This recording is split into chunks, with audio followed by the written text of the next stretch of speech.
CPI ചക്കുവരക്കൽ local സമ്മേളനം ഞായറാഴ്ച കോട്ടവട്ടത്ത് സംഘടിപ്പിച്ചു. രാവിലെ രക്തസാക്ഷി മണ്ഡപത്തിൽ പുഷ്പാർച്ചനയും പതാക ഉയർത്തലും നടത്തിയതോടെ സമ്മേളനത്തിന് തുടക്കമായി.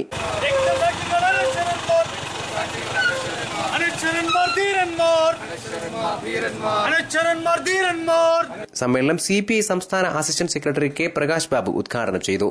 നമുക്ക് നമ്മുടെ സംഘടനയുടെ സ്വാധീനം, അതിന്റെ ബഹുജന അടിത്തറ, അത് വിപുലപ്പെടുത്തണം, അത് കൂടുതൽ ശക്തമാക്കി കൊണ്ടുവരണം. ഈ മെമ്പർമാരുടെ രാഷ്ട്രീയമായ നിലവാരം ഉയരണം.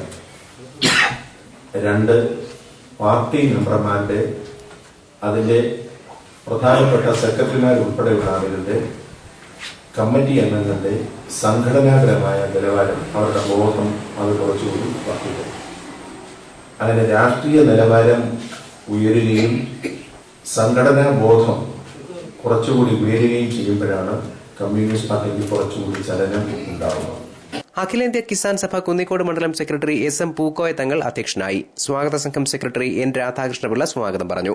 CPI ജില്ലാ എക്സിക്യൂട്ടീവ് അംഗം അഡ്വക്കേറ്റ് സാം കെ ഡാനിയൽ, ജില്ലാ കൌൺസിൽ അംഗം GR രാജീവൻ, മണ്ഡലം സെക്രട്ടറി AS ഷാജി, മണ്ഡലം സെക്രട്ടേറിയറ്റ് അംഗം ജോസ് ഡാനിയൽ, മണ്ഡലം കമ്മിറ്റി അംഗം J മോഹൻകുമാർ എന്നിവർ സംസാരിച്ചു. News bureau, Kottarakkara.